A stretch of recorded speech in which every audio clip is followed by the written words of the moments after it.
Hello and welcome to the No Balls podcast. I'm your host, Patrick McDonald, with me co-host Sheldon Kaufman. Today, we are doing the Miami Heat offseason recap and preseason predictions episode. We do all 30 teams. We are now on team 7 or 8. This is really fun. Before we get started on the 2025 Heat, Sheldon will have a Heat-related trivia question. Let's see if I get it right. Tim Hardaway, Miami Heat point guard legend, has a nickname for his famous crossover dribble. Patrick, what is the nickname for his crossover? No, man. Oh gosh. This is how bag talk um propaganda will tell me that I don't know ball by I mean I they're like, you don't know the Tim Hardaway Jr.'s signature move? You know nothing. Yeah. That's why Rob Dillingham is the best player in his draft. I knew it was a double crossover. Was it just called the double crossover? Or was there some special There's a version? special Like, name. There's a there's a special play name on words? for him. Yeah, this was his coin. He coined this phrase for his dribble. The 1-2 away. I don't know.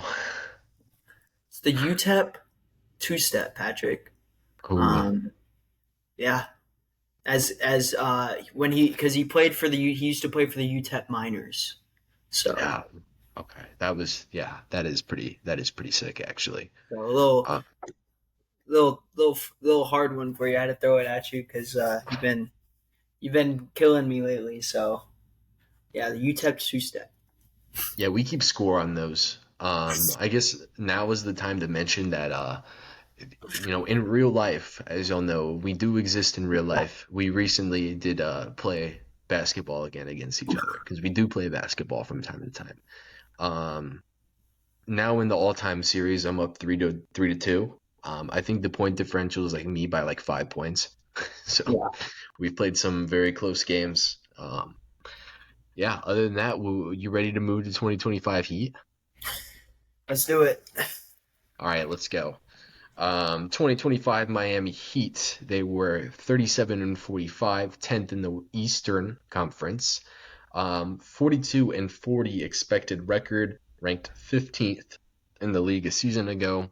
A 0.11 SRS, which was 16th. A 19-22 at home, and an 18-23 on the road. Pretty even both ways. Way to go, guys. 25-28 pre All Star break, slightly worse 12-17 post All Star break. 24-28 against the East, 13-17 against the West. They were just the consistently mid Miami Heat, like always. 14-28 in clutch games, not good. Minus 16.2 net rating, which was 28th in clutch games. They really struggled to close out games. I think the most memorable part of this season was not the Tyler Hero All-Star campaign, but the Jimmy Butler saga midway through the year. Yeah, we'll talk more about Jimmy Butler's time in Miami slightly later in the episode. We won't harp on it too much. Anything on this 2025 Miami Heat team that you really want to do before we move to their offense? Rough season, just a really rough season, Pat. 37-45, 10th in the conference, as you said. They weren't good in the clutch. They were okay pre All Star break, but after they traded Jimmy, like shit hit the fan pretty much. Um, they were okay against the East, not really. They were below average, not good against the West. So, uh, yeah, the Pat Riley needs to figure out what this team is like, what the direction for this team is, because like right now, I don't really know. I don't really know. Yeah, like it's a very, and we'll talk more. It's pretty directionless.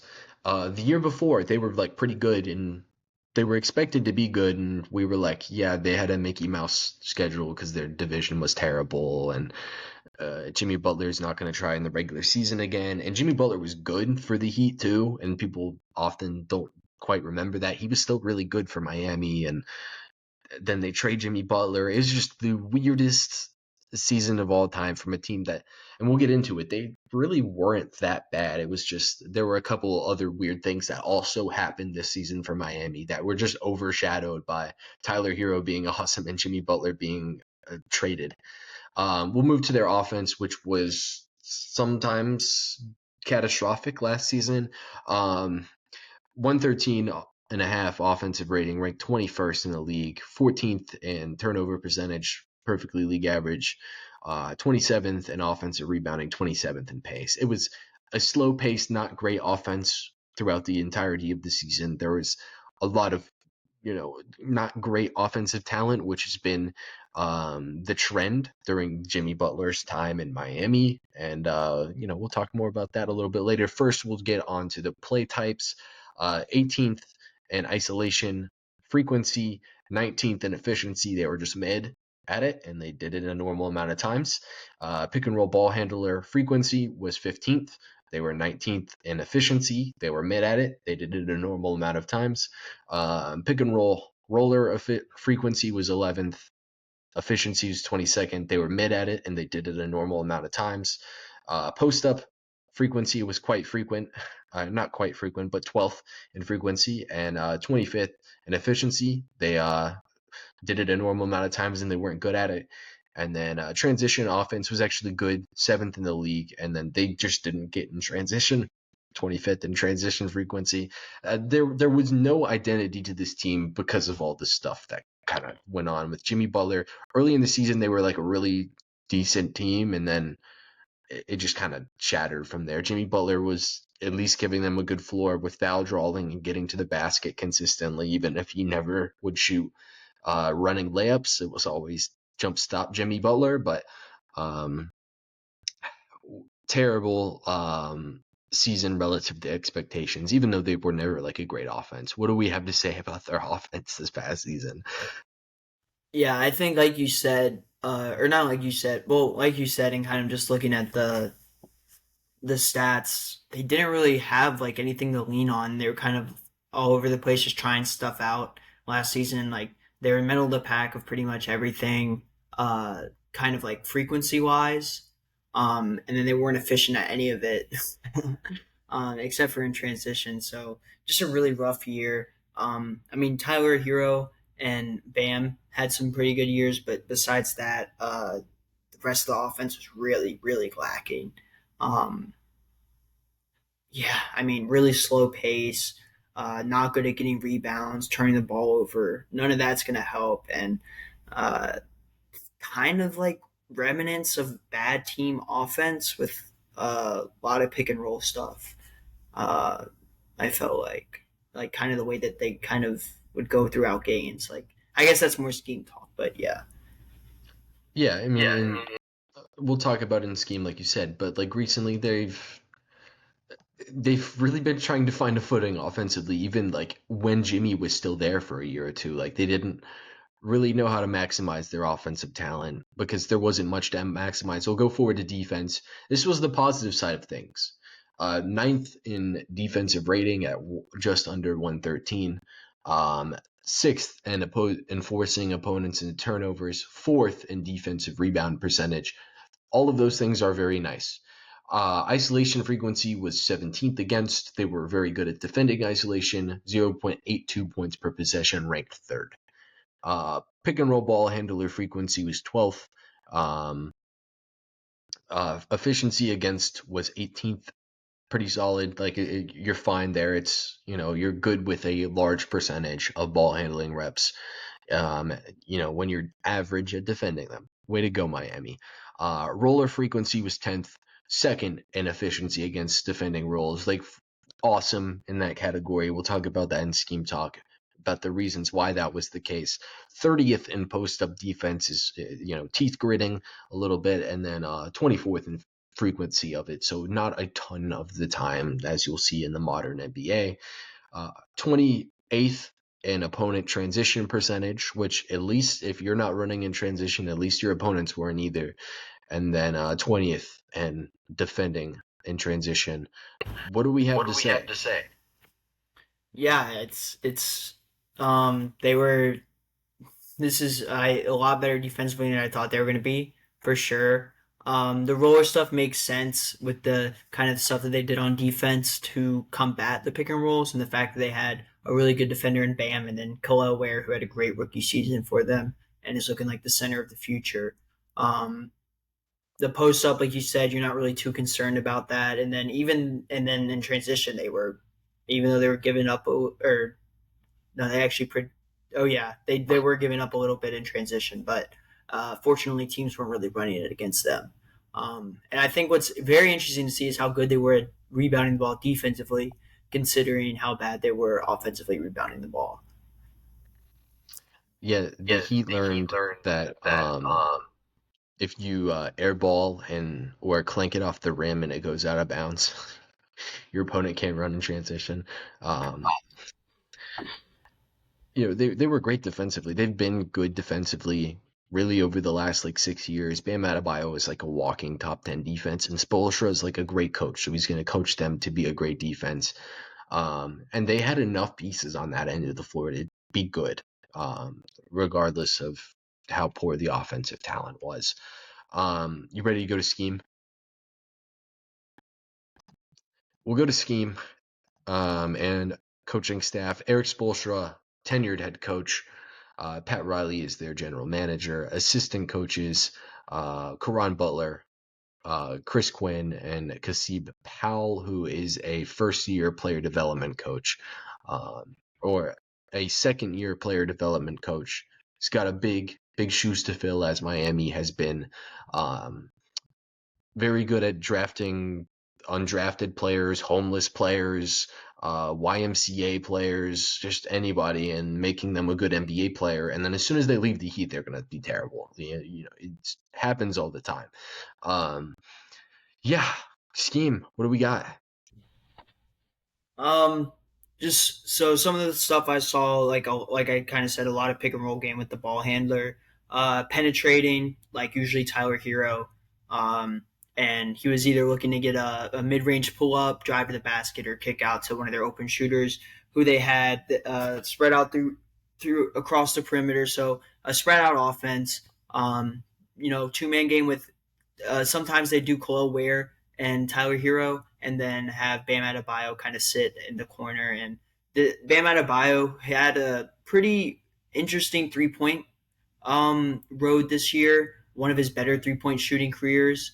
He shot the ball a lot more, which was really cool to see, and it kind of unlocked some of their stuff in their offense, even though they ended up not being that great offensively. Um, and then they had some stuff when Bam Adebayo was bringing up the ball as well, and he would initiate some offense too. But yeah, Yeah, three-point attempts at 36%. Bam finally started shooting them. Um, and they started playing him at the four a lot more this past season. They had done it before, um, but they really felt comfortable with Kalel, where as somebody who could shoot the ball a little bit, and then Bam himself taking a step forward, they really became comfortable playing two bigs together.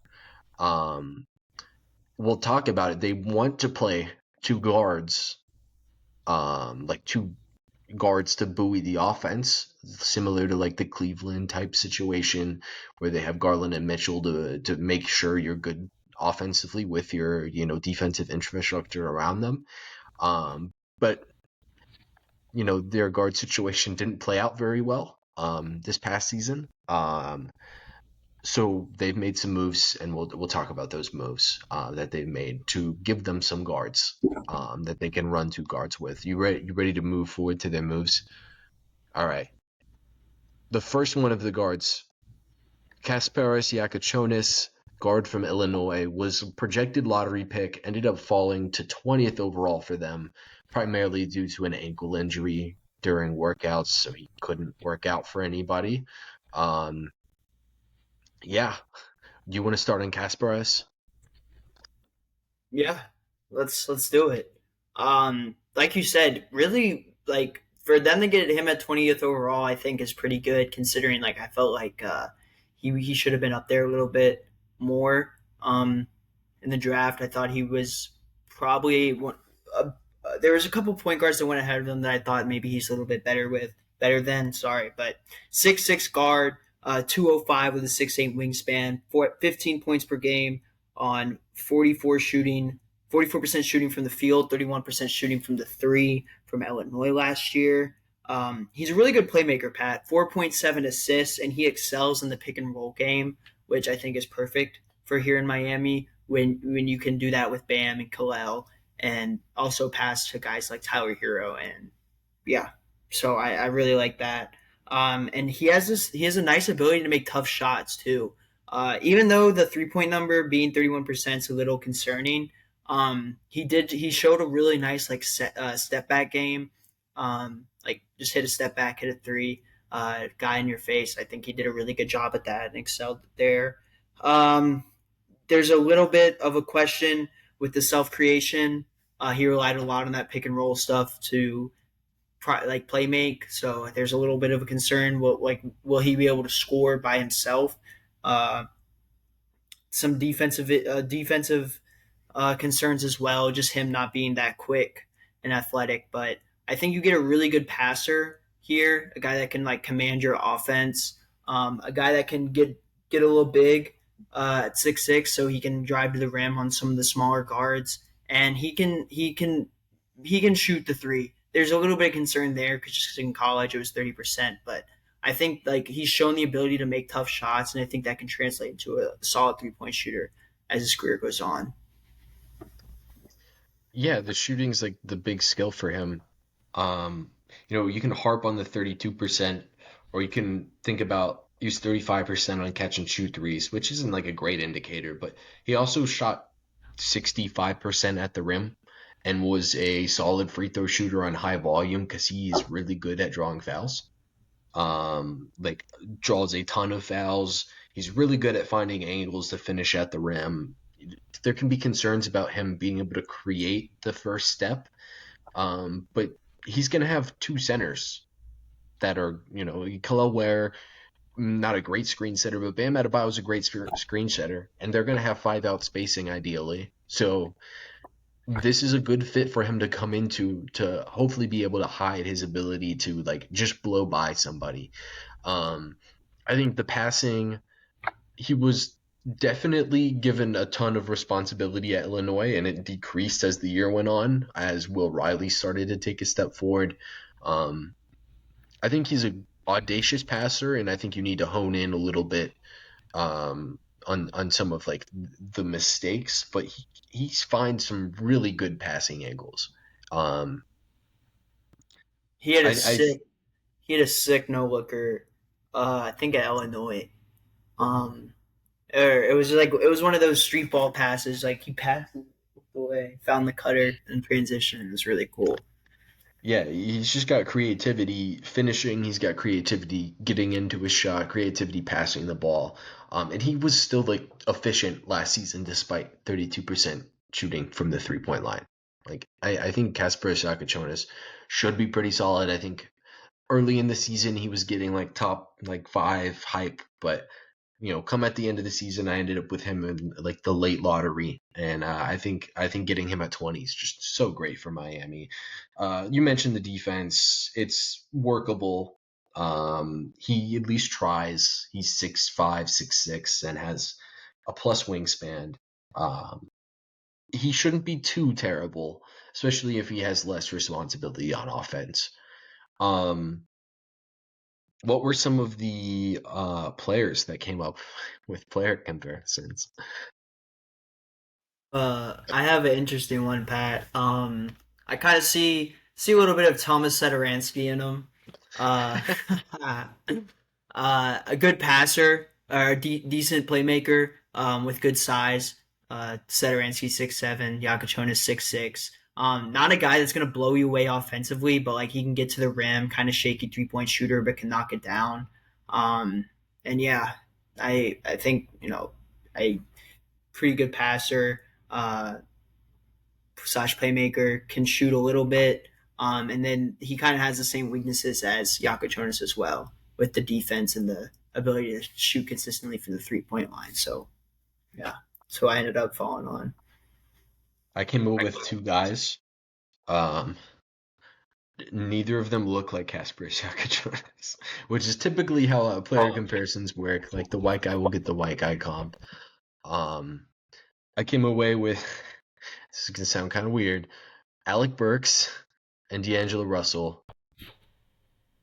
I think the D'Lo is like he's going to be a great passer and like he just sometimes isn't going to be able to blow by enough guys to like really be like a high end offensive guy.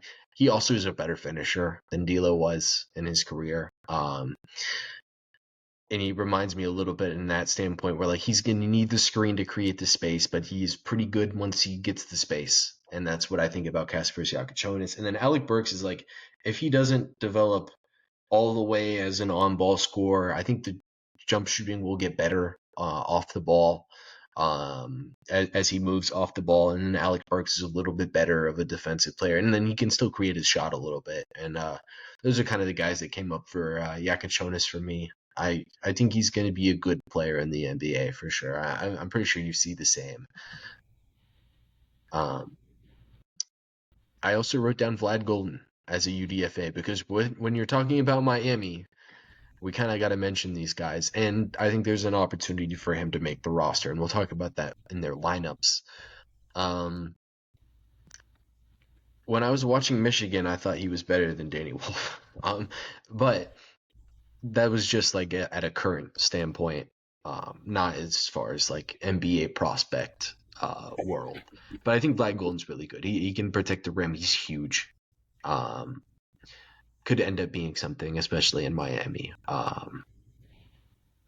Yeah, I mean, do you want to mention Vlad Golden at all, or just besides that he's good?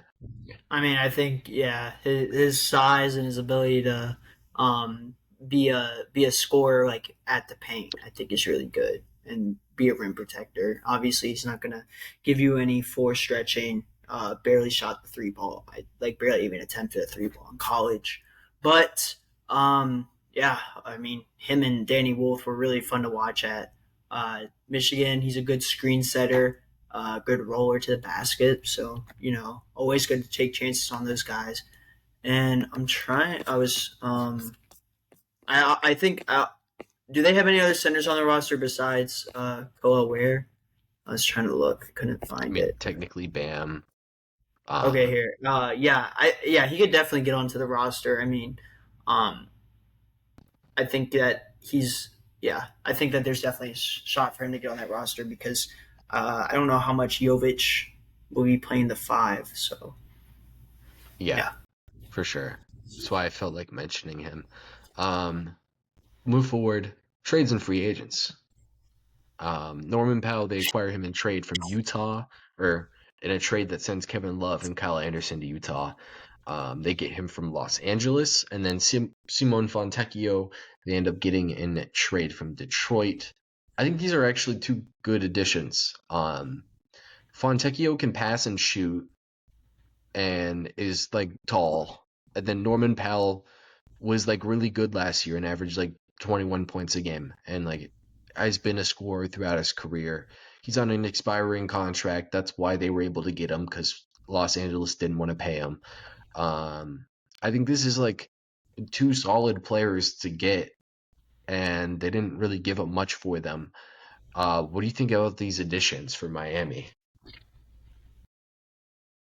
I really like him. I mean, Norman Powell, like you said, he had a kind of breakout year, I guess. Even though we've always kind of known that he had this ability, 21 points per game off of really great shooting from three, 41%. 3.2 rebounds, 2.1 assists, 48% from the field. Um, he's also pretty athletic getting to the rim and finishing at the rim as well. I mean, if you're Miami, you get like a probably the best scorer now besides Tyler Hero on your team. So I think that's huge for them. And then, like you said, Fontecchio is going to go under the radar just because he didn't get that much. Like this is a guy last year we were talking about being a part of this, being a part of the Pistons team and putting up like sorry, I'm blanking a little bit, but we were expecting him to have a much bigger role on the Pistons team this year. He got lost in kind of the success that they had, but this is a guy that last year averaged 15 points per game. Um, and shot the ball 42% from the three. So this is great for Miami. You get instant offense in both of these guys. I think it bolsters them a little bit because like you have the great defense, you're missing the offense. You go get Norman Powell, who is in talks for most improved player of the year and averaged 20. And Fontecchio, who can give you elite shooting and really good numbers from 3 point line. And I think that's a great bench piece in Simon Fontecchio, and then your starting lineup is looking at least legit if you're the Heat, um, more legit than it did come playoff time against the Cavs. Yeah, for sure. And like, we talked about Norman Powell last year. I think we were like, Norman Powell's really good. And I think it surprised a lot of people that Norman Powell averaged 22 a game. It did not at all surprise us. Like, and it didn't really change my opinion of Norman Powell because I think that a lot of NBA players can average 22 if given a ton of shots. It's just how good are you when you do them? Norman Powell was pretty damn good last season when he was given enough shots to average 22. Um, Norman Powell, great addition for them. Fontecchio, like you said, a year ago, not like an extra season ago, shot 40% on from three on 5 3 points a game, 3 point attempts a game. Like pretty good. Like not not going to find that level of shooting for Duncan Robinson. Um, I mean, I guess Duncan Robinson is like one of those type of shooters, but um, in a trade where you dump Duncan Robinson's salary, you're not going to find a player who's not comparable, but like a respectably close enough shooter to Duncan Robinson, who's also should be better defensively for you. Moving forward, we touched on the losses. Like I said, Duncan Robinson, I think, is their big loss. Alec Burks remains unsigned. Kyle Anderson, Kevin Love are on the Jazz. Josh Christopher and Drew Smith Jr. are currently unsigned, and then Isaiah Stevens is on the Kings. Drew Smith Jr., still potential for him to come back. He's currently recovering from a torn Achilles. He was pretty good last year for them. He was like doing what Davion Mitchell did once Davion Mitchell got there. Before Davion Mitchell got there, like he was doing kind of like the same things, and it was pretty good. Other than that, Kevin Love wasn't good last year. Kyle Anderson, it's yet to be seen if he was going to be impactful for them. He actually only played a half season here, and then Burks is fine, but you'd rather the young guy with Yakachonis. Duncan Robinson, you're getting a better defender in Fontecchio. None of these losses super stand out for me. What do you have to say here? Yeah, I mean, I guess Duncan Robinson hurts just because like he's been there for a while and he's been such a good 3 point shooter there for a while. But I feel like the guys you brought in outweigh Duncan Robinson, who I think is really the only guy you're kind of hurt by. Like you're kind of like, dang, that kind of stings. But I feel like you go and get Fontecchio and Norman Powell, and Norman Powell alone is just better than Duncan Robinson. So you add in Fontecchio as well. It's really good. For sure. And then we'll move forward. I think lineups, no spot track. Yeah, here are their books. Um, that's a BAM extension up there at the top. I believe that's 30% of the cap. You know, kind of rich, but they really want to retain Bam. They didn't have that energy for Jimmy Butler, but they have it for Bam. Tyler Hero is currently extension eligible, and I don't want to sign a Hero extension right now because he was awesome last season, and I don't know if he's gonna ever be better than that in his career. But based off of how good Tyler Hero was last season, he deserves 25% of the cap for sure. And then Wiggins, his money comes off the books soon. Terry Rozier, his money might be off the books even before the season starts. That's yet to be seen. Norm Powell, have to work something out there. And then Davion Mitchell got a contract this offseason. They retained him. He was really good after he came over. Shot the three ball really well. And then it's clean books. They should have cap space. We'll actually look at it on the next slide. Shout out to Fanspo. Um, Cap space starting next offseason, ideally, and then like huge cap space in the years in 27, 28, and 28, 29.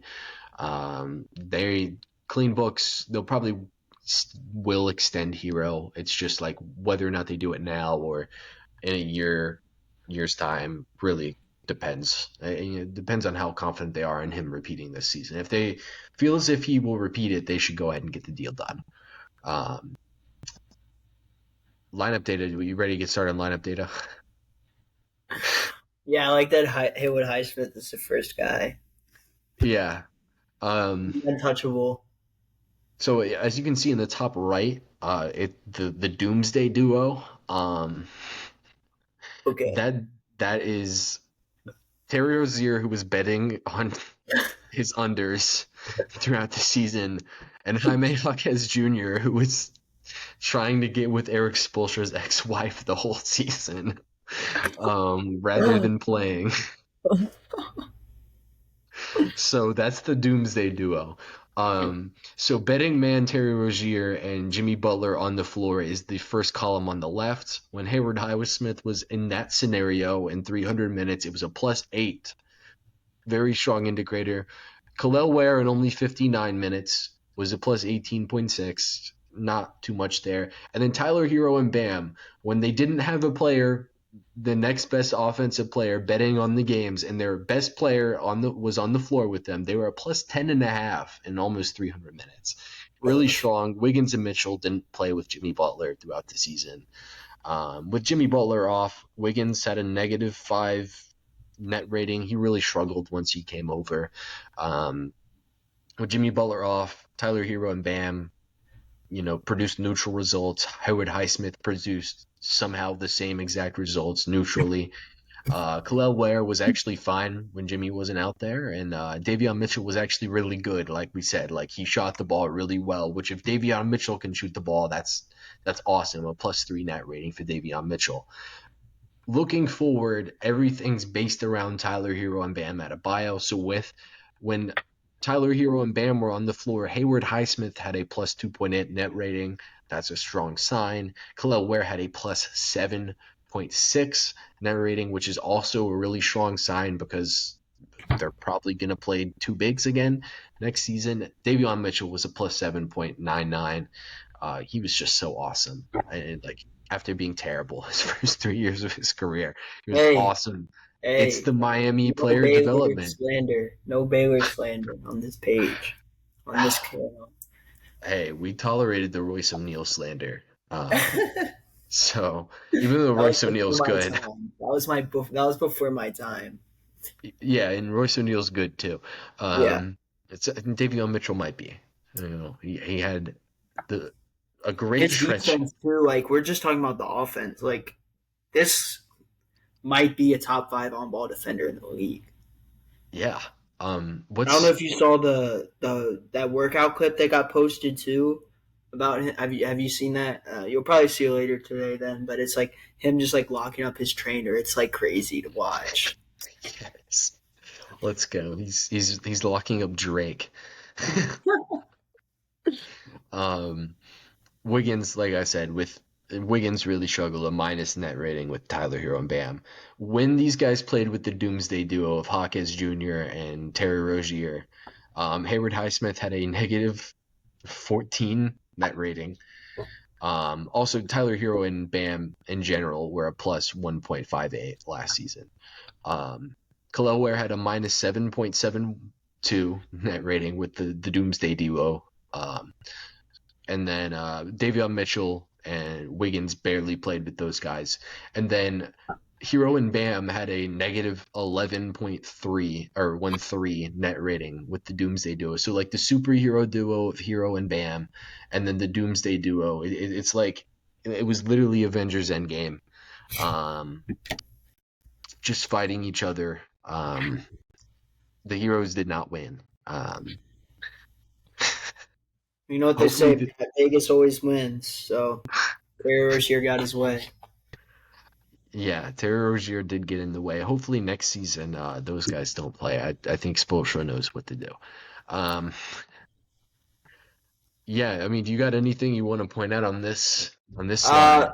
I just think something that's like really jarring and like really important, I think, is how well Ware played with Bam on the court and Tyler Hero. Because, like you said, they loved running that two big lineup, and if you're gonna have Khalil Ware and Bam defensively, that's so big for you. And if Ware's also doing good with Bam, I mean, that's perfect. Like when your two bigs can play together, it opens up so much. We saw that with the Rockets and the way they utilized Sengun and Adams last year. So there's some definitely things for Miami fans to be excited about just based off that number right there. I was so ready to slander them for how bad they were going to be, but then I go and I look at the data and I'm like, there were just like two guys that brought everything down, and they were the two least serious players on the team last year. And hopefully Wiggins can give them just a little bit more next season because Wiggins has been good in his career. Yeah, just don't play the guy betting against himself and the guy who is bagging the coach's ex-wife. Like it was so. Hawkins had a good rookie year too. Like I was expecting like good things from him this year. The Miami Nights scene got to him. Like I don't know. I don't know. Yeah, he was good in his rookie year. Like we talked about him very positively, and I think midway through the year, like in our trade mock trades episode, we held up a trade because Jaime Hawkins Jr. was included. Just so crazy. What a year from those two guys. New lineups: Tyler Hero, Norman Powell, Andrew Wiggins, and then the two bigs with Bam and Khalil Ware. This is what I ended up landing on. I think you could be okay with Davion Mitchell starting because we saw how good he was last season, and they don't really need like a ton of size. So it's really, do you want the help defender and rebounder with Wiggins or Davion Mitchell, who's like the crazy good point of attack defender? As I'm saying it right now, I might be talking myself into Davion Mitchell starting over Wiggins, but this is what I ultimately came away with. What do we think? I like it, Pat. That's what I had. I think this lineup is just really good, and then like having Mitchell come off the bench and doing what he does is just really important for that second unit. And he's a guy that can really like lead the second unit. And I think if you have Wiggins come off the bench, like his confidence is just gonna go down the toilet, and we're just going to see like a rough year from him, which is something that you never want to see, and something that could happen. Is very like a concern with Wiggins for sure. I feel like so. I think I like this lineup a lot. Yeah, it's like actually kind of good. And if Wiggins can turn it around, like maybe I like this team. Like maybe it's actually good. If Terry Rozier, and like you can see they still have two roster spots. Like we talked about Vlad Golden. Midway through the season, if Terry Rozier has been settled and he's no longer on the team, Drew Smith Jr. will be healthy by then, and he also can be good for them. As I looked at more and more at this team, I was like, maybe they're actually kind of not bad, which is unfortunate. We'll talk about Pratt Riley more on the core questions, which is actually the next slide. Are you ready to go to the core questions? Yeah, So number one, did they improve this offseason? yeah, I'll give it to them. They definitely improved. Yeah, this lineup is looking a lot better than it did last season. I feel like so. I'm gonna go. They improved. I think so too. Like they traded Kevin Love and Kyle Anderson, and like they're going to be losing a terrible player who was betting on himself against himself. Like I can't state enough like how crazy that is. Um, and like even once Jimmy, you account for the fact that they won't have Jimmy for part of the season. Like they're still looking pretty good.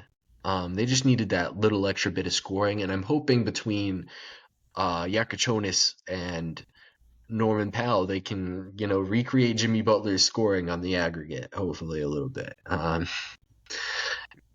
Hopefully. Um, Number two, and also with that, you get more scores rather than just having one scorer on the floor at once. Because they've never really been doing that in the past. It'd be Jimmy Butler and then three Gabe Vincents and Bam.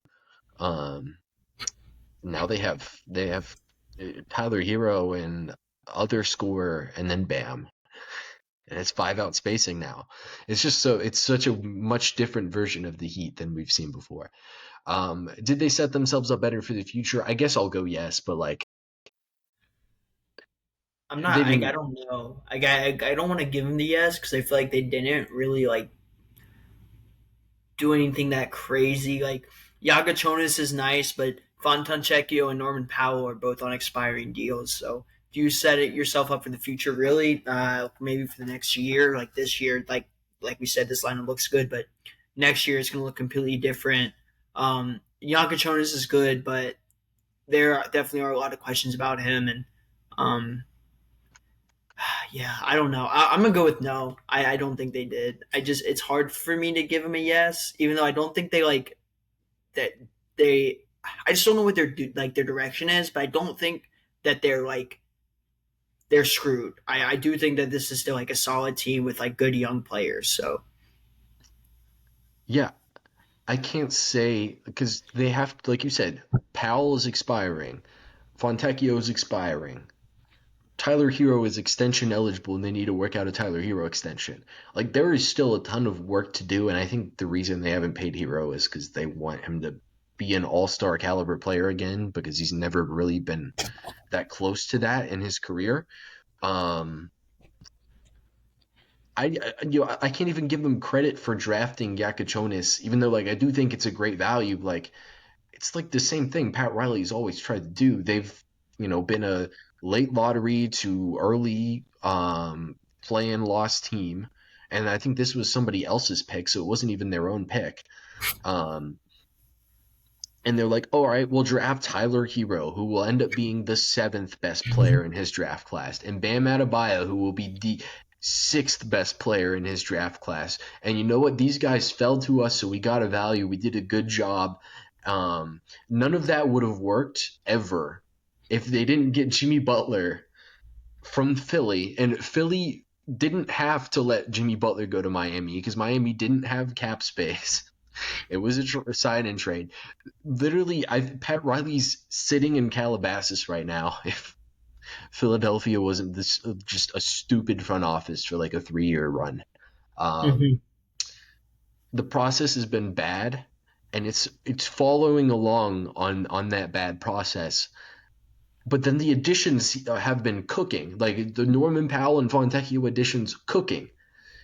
I just I see them in like their Bulls type of arc where they are so comfortable being the 8 seed, and maybe they'll be better than the 8 seed this season because the weak, terrible East with two of the top four teams just kind of having to kick the can this year. Um, but yeah, it's just like, it, where would they be without Jimmy Butler? And why did y'all slime out Jimmy Butler? Like you couldn't give him an extension, couldn't pay Well, him. they're not giving Tyler Hero one either yet. So Yeah, that's what I'm saying. Like, I mean, this has been a theme with Pat Riley. No, like it hasn't like throughout his tenure as like an executive, he's been very like stubborn. uh not stubborn, but reluctant to give out like big contracts to stars. You know, like which I guess can be stubborn. Like I think I heard Shaq talking about it. Like Shaq could have been bullshit because Shaq always holds grudges on people, but he said something about that on the Lakers, and then there's like with Kobe too. I think there's like turmoil with Kobe and Pat Riley. Right? Pat Riley was the head of the Lakers for Yeah, that he era. was the executive when So they were like terrible. yeah, yeah. So I don't know. It's definitely interesting. Hopefully they don't screw it up again and Tyler Hero's gone. Uh, um, even if you don't want to give him that amount of money, like I feel like you got to keep him. But who knows? Because man, it's Or so just hard. trade him. Yeah, or Like, trade him, get him out of there. Like they love to wait until the player legitimately hates the franchise with like all their being. Like Jimmy Butler did because that was If crazy. if Jimmy Butler, if they didn't get a good return for Jimmy Butler because the Warriors were desperate, like Jimmy Butler didn't wasn't gonna get them a good return unless the Warriors were just like, dude, we have to do something before Steph asks out because that's like doomsday for the Warriors. Is if Steph asks out, oh my goodness. So they had to give up an actual trade package for Jimmy Butler. There was no other team that wanted Jimmy Butler, so you're lucky that you got Wiggins and two picks. One of them ended up being Yakachonis. You're lucky. Um, because you killed his trade value, and you're probably going to do the same with Tyler Hero when you wait for him to be expiring, and then you give him 48 a year. Just oh gosh, it's so crazy. And I just looked. I had to go back and look because the superstar that they probably should want to sign is Luka Doncic, who just signed an extension, by the way. They wouldn't have even had cap space next summer to sign Luka. So now they're waiting an extra year. Maybe it's Giannis, maybe it's Jokic, maybe it's um I think like Durant is a free agent that offseason Is this all next year or in 2 years? in 2 years. So after Okay. this season and after the next one. Like Okay. those are the guys. Steph's also a free agent that year, like They 30. will they have? You're saying they wouldn't even have cap space to get a guy like Luca if he was in there? Yeah, so Luka's then this after this season he would have been a Okay. free agent. Oh, okay. So you have to wait next year for that superstar player, is what you're saying. Yes, they're stuck with Tyler Hero or Bam Adebayo being their best player for at least two more seasons. That's rough. That is rough, but like, it sucks because like it sounds like we're discrediting Hero and Bam, but like these guys are really good players. But it is hard when those two are like your guys, like the guys that are going to lead you to a championship. I don't. Tyler Hero's not there yet, and I don't. And Bam can't do it from the four right now. I think Pat Riley forgets that he is statistically dead and he doesn't have two more years to go get a superstar. He's 80 years old. That man's gonna work until he dies. He's already exceeded life expectancy. Go get us. I don't know. I don't know. Like Jimmy Butler wasn't going to be a bad contract during Pat Riley's lifetime. Probably. We'll see. Modern medicine. Anyway, offensive MVP for them after our mini rant that we had to do. We had to do it. Tyler Hero, right? Yeah, Like, yeah, it has to be like you said, like he's going out there with not with an extension unsigned. He's gonna have to go prove himself. He just had a crazy year. Who's not to say he does it again?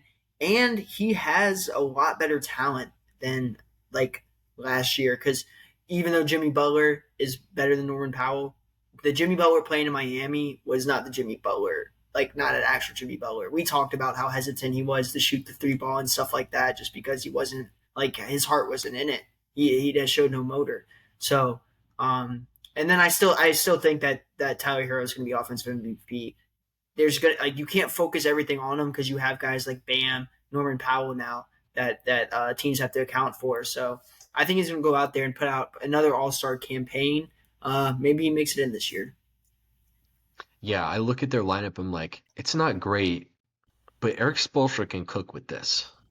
So I think Tyler Hero will be offensive MVP for them. Like, he'll be fine. He was really efficient last year.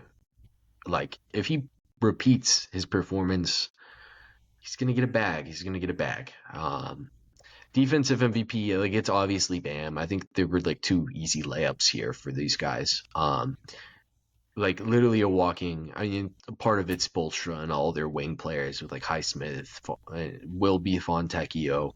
Um, but yeah, they're going to probably be a good defense again because I don't think they got that much worse defensively. And Bam, I'm assuming is also your defensive MVP, right? Yep.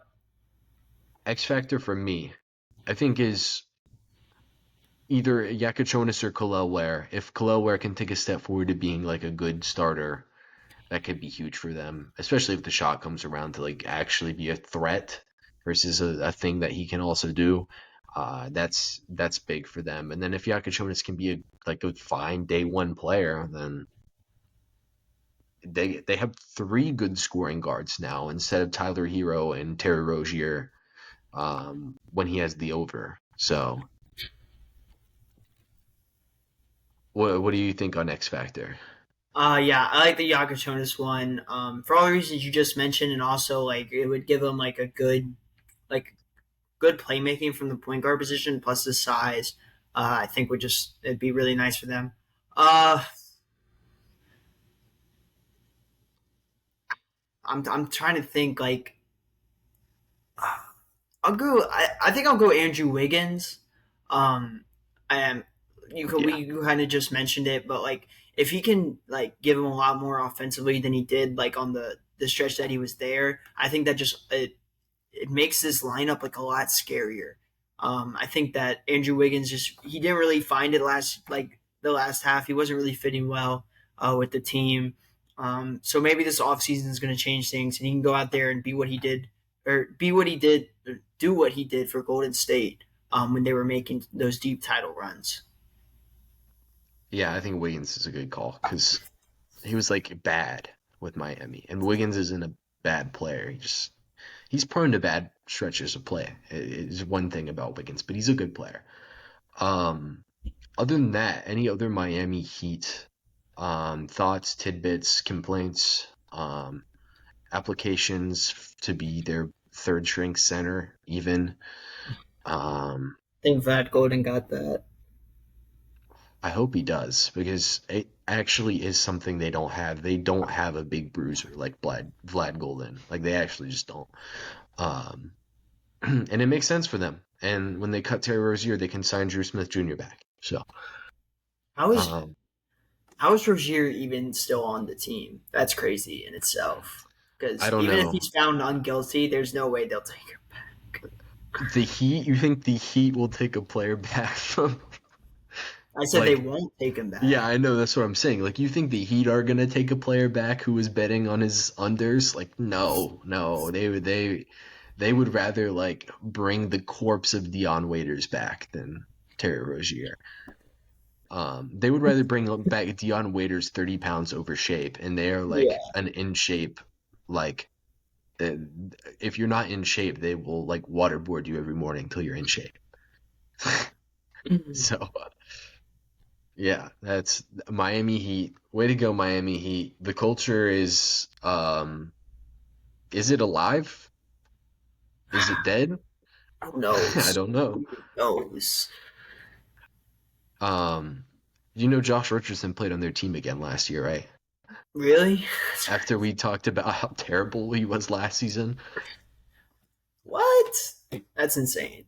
It's like they have a mandatory player every year that's just terrible And he that we has have to to come talk back.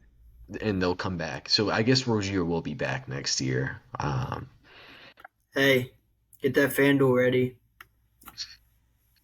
Yeah, better follow his betting trends. Anyway, other than that, next episode will be in 3 days. It'll be the Charlotte Hornets. We're going to talk about all the great work that they've been doing there.